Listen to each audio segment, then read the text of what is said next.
Hello my dear student, welcome to my YouTube channel chemistry tuition classes. एक बार फिर से हाजिर हूँ मैं आपके बीच में ऑर्गेनिक केमिस्ट्री का 44th वीडियो लेकर। देखिए, लास्ट वीडियो में हम लोगों ने बेकर नाथन इफेक्ट देख रहे थे, उसी के हम लोग आज क्वेश्चन कंटिन्यू कर रहे हैं क्योंकि उस टाइम पे वीडियो थोड़ा लंबा हो रहा था। तो आज हम लोग कुछ क्वेश्चन एडवांस लेवल के कंटिन्यू करेंगे, ठीक है। देखिए, एक क्वेश्चन बड़ा बनता है। कभी कभी आपको ऐसा मिलेगा कि कुछ कंपाउंड मिलेंगे जिसमें अल्फा एच आपको सेम मिलेंगे या से आपको रेजोनेंस सेम मिलेगा, ठीक है ना। तो वहां पर हम लोग कैसे चेक करेंगे स्टेबिलिटी, तो उस पे ये कुछ मैंने 3 क्वेश्चन निकाले हैं। बहुत अच्छे से क्वेश्चन है ये। क्या कह रहा है ये?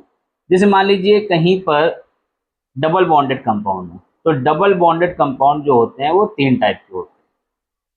अगर अल्टरनेट डबल बॉन्ड है तो उसको हम लोग बोलते हैं कॉन्जुगेटेड एल्कीन। क्या बोलते हैं? कॉन्जुगेटेड। जैसे यहाँ पर 2 डबल बॉन्ड है और ये अल्टरनेट है, तो इसको बोलेंगे कॉन्जुगेटेड डाईईन। क्या बोलेंगे? दैट इज कॉन्जुगेटेड गेटेड डाईईन, ठीक है। आई बात समझ में?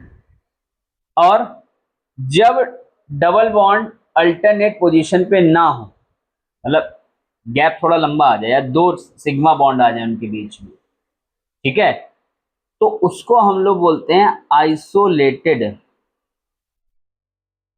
डाईईन। क्या बोलते हैं? आइसोलेटेड डाईईन।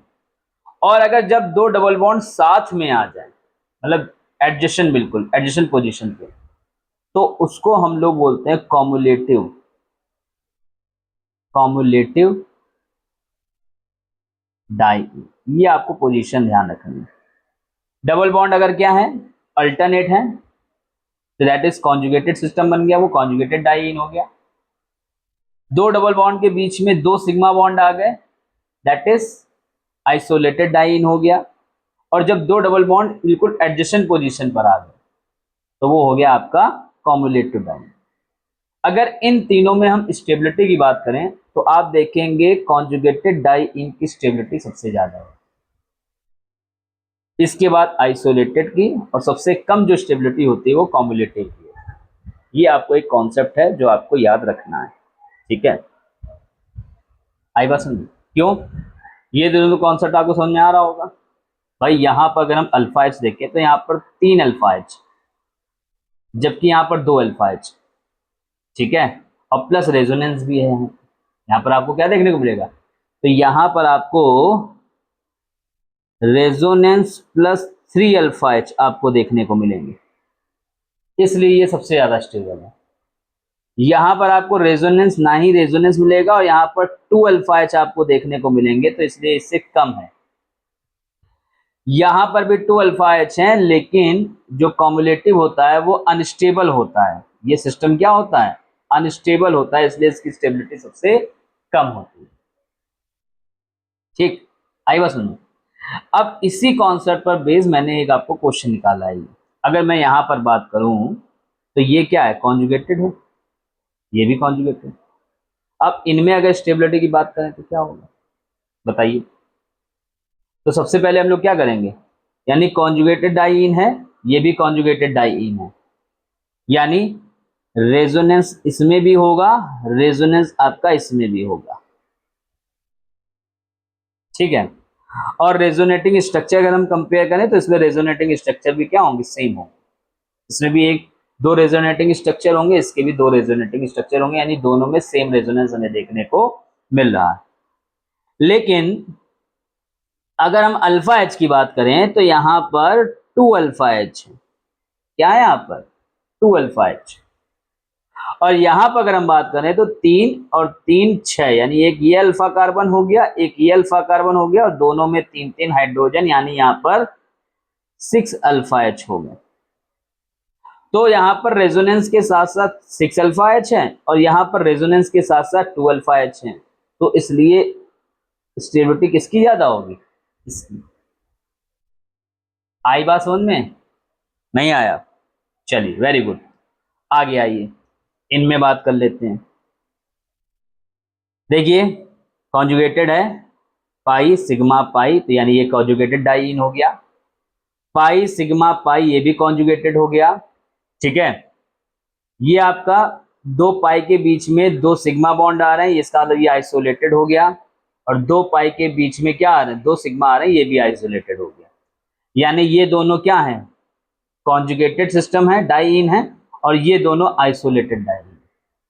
तो अब हमें यहाँ पर क्या करना है, हमें यहाँ पर स्टेबिलिटी चेक करनी है। तो सबसे पहली बात तो ये दोनों क्या होंगे, इन दोनों से ज्यादा स्टेबल होंगे, क्योंकि कॉन्जुगेटेड डाइईन क्या होता है, आइसोलेटेड से ज्यादा स्टेबल होता है। तो हम सबसे पहले कंपैरिजन करेंगे यहाँ पर। तो सबसे पहले हम लोग देखेंगे रेजोनेंस। क्या देखेंगे, ये मान लीजिए ये अल्फा है, एच हमने इसका शो कर लिया, और इसका हमने हाइपर कॉन्जुगेशन कराया। क्या कराया, तो हाइपर कॉन्जुगेशन से इसका एक आपका रेजोनेटिंग सिस्टम स्ट्रक्चर क्या बना,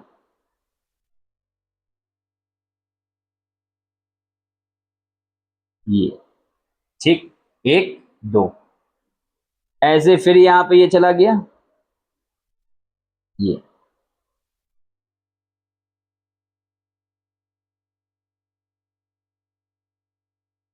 ठीक है,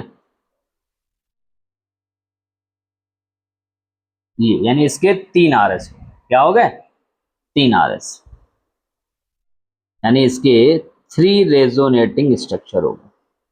इसमें आइए, इसका भी एक हमने अल्फा एस शो कर लिया, इसको यहां ले गए, तो इसको कहां ले जाएंगे, ये इधर जाएगा, इधर नहीं जाएगा, क्योंकि ये कॉन्जुगेटिव बन जाएगा, यहाँ पे इलेक्ट्रॉन डेंसिटी बहुत ज्यादा हो जाएगी। तो पाई बॉन्ड हम ले जाएंगे यहां पर, कहां ले जाएंगे,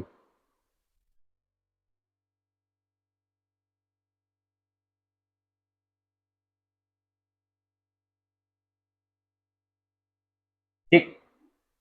और कुछ, अगर मान लो ये पाई यहाँ शिफ्ट करते हैं, ये पाई यहाँ शिफ्ट किया, ये इधर ले जाएंगे, तो वही दो नेगेटिव, यानी वो बहुत ही अनस्टेबल आरएस होगा।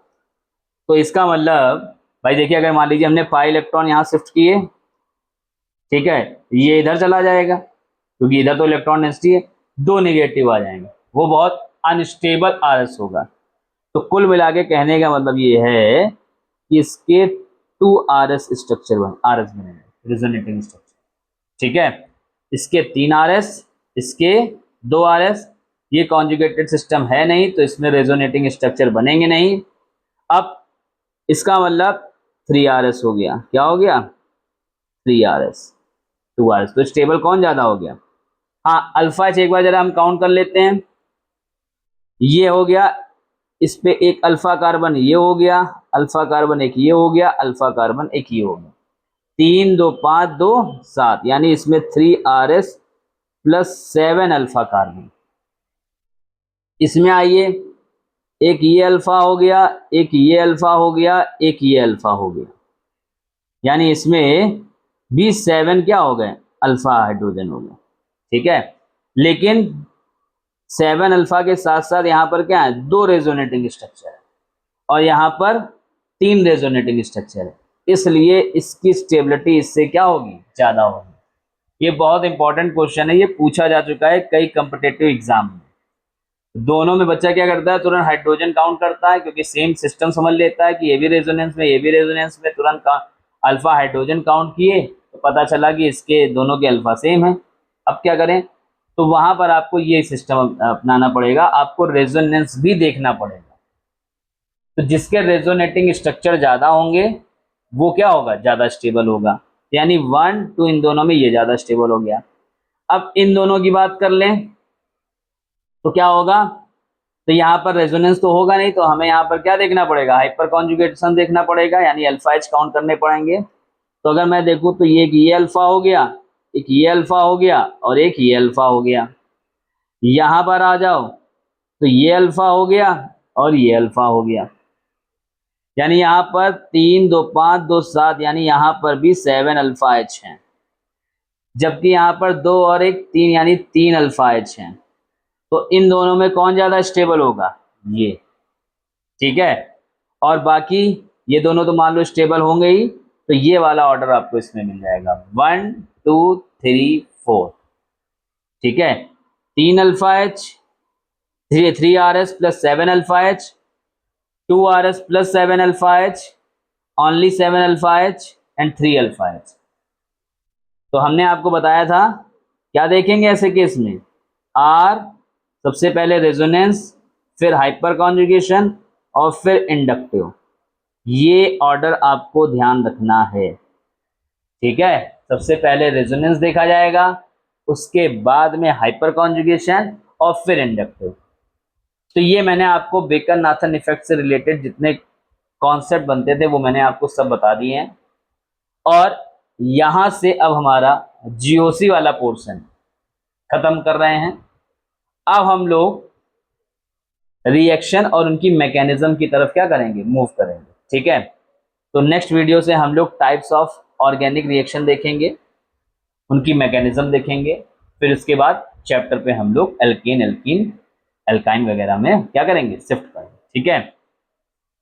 तो वही बात फिर से दोहराऊंगा, अगर आपको लग रहा है कि हमारा जो कंटेंट है वो आपके लिए काफ़ी बेनिफिशियल है तो इस चैनल को ज़्यादा से ज़्यादा प्रमोट कीजिए, लाइक कीजिए, कमेंट कीजिए, शेयर कीजिए, ठीक है, ताकि मुझे ऐसे ही कॉन्फिडेंस मिलता रहे, आपके लिए मैं बेहतर से बेहतर मैटर ला सकूं और अच्छे से अच्छे वीडियो बनाकर आपको दे सकूं। तब तक के लिए नमस्कार।